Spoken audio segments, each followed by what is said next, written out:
Yo sabía que ir para la Arabia y a abrir la cajita, y así que no me equivoqué.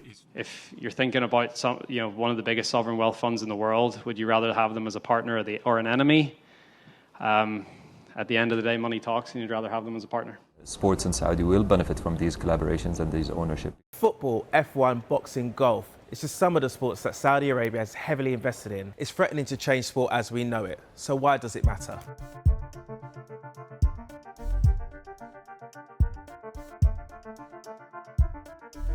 Saudi Arabia has been accused of sportswashing by investing huge sums of money in global sports brands and formats. Amnesty International described the term sportswashing as the use of sport by a state to deflect from its human rights record. This is a form of state-level PR which uses the glamour of elite sport to change the image of a country.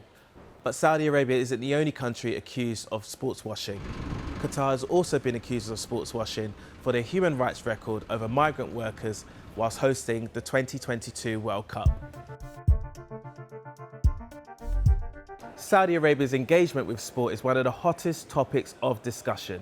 Whether it be the formation of the Saudi Arabian Grand Prix, Anthony Joshua's fight with Andy Ruiz Jr., or Cristiano Ronaldo's $200 million package to play for Al Nassr in the Saudi Pro League. Y para picar un poco a la gente, yo sabía que ir para la Arabia y a abrir la cajita, y así que no me equivoqué, y estoy seguro que de aquí a 2-3 años la liga va a ser de las más importantes del mundo, y se está viendo. Karim fue para allá, pero estoy 1000% seguro que va a ir muchos más. But probably the most high-profile sports investment from Saudi Arabia was the purchase of Newcastle United Football Club. A consortium led by Saudi Arabia's Public Investment Fund bought the club from businessman Mike Ashley for more than £300 million in 2021. The Public Investment Fund is chaired by Saudi Arabia's Prime Minister and Crown Prince Mohammed bin Salman. However, earlier this month, the world of golf announced a shock decision that nobody saw coming.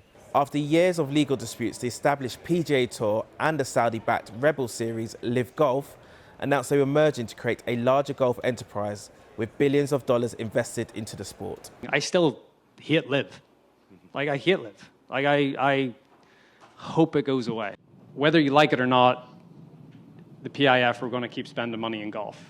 If you're thinking about one of the biggest sovereign wealth funds in the world, would you rather have them as a partner or an enemy? At the end of the day, money talks, and you'd rather have them as a partner.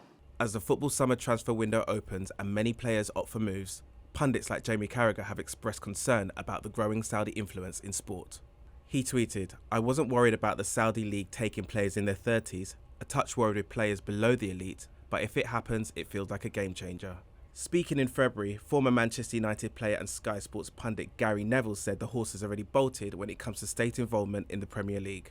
We can talk about state ownership at Manchester United. We have already got 2 state-funded clubs in, obviously, Newcastle and Manchester City, and they've been allowed to come in already. So I find it difficult to be able to say that Manchester United shouldn't then, on that other hand, be able to have a Qatari ownership, because we've already, if you like, the horse has bolted on that in that respect when Abu Dhabi came into Manchester 15 years ago, and obviously Saudi Arabia came into Newcastle only 2 years ago.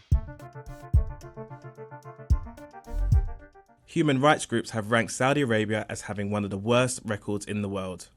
It uses beheading as a form of capital punishment, criminalises homosexuality, and women in the country face serious discrimination. In 2018, the world was horrified by the murder of journalist Jamal Khashoggi, killed by Saudi agents at the kingdom's consulate in Istanbul. According to US intelligence findings, Crown Prince Mohammed bin Salman approved the killing of Mr. Khashoggi, but he continues to deny any involvement.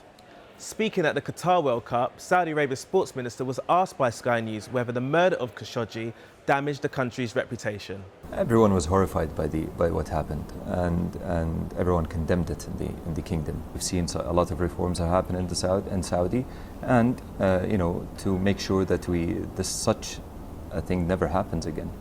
The Washington Post columnist's remains have never been found, leading to questions about the suitability of Saudi Arabia playing a leading role in sport. In 2016, Saudi Arabia launched its Vision 2030 plan, a strategy to diversify its economy away from oil to become a world-leading nation for future generations. Saudi investment in sport seems set to stay. What remains to be seen is what sports the country invests in next.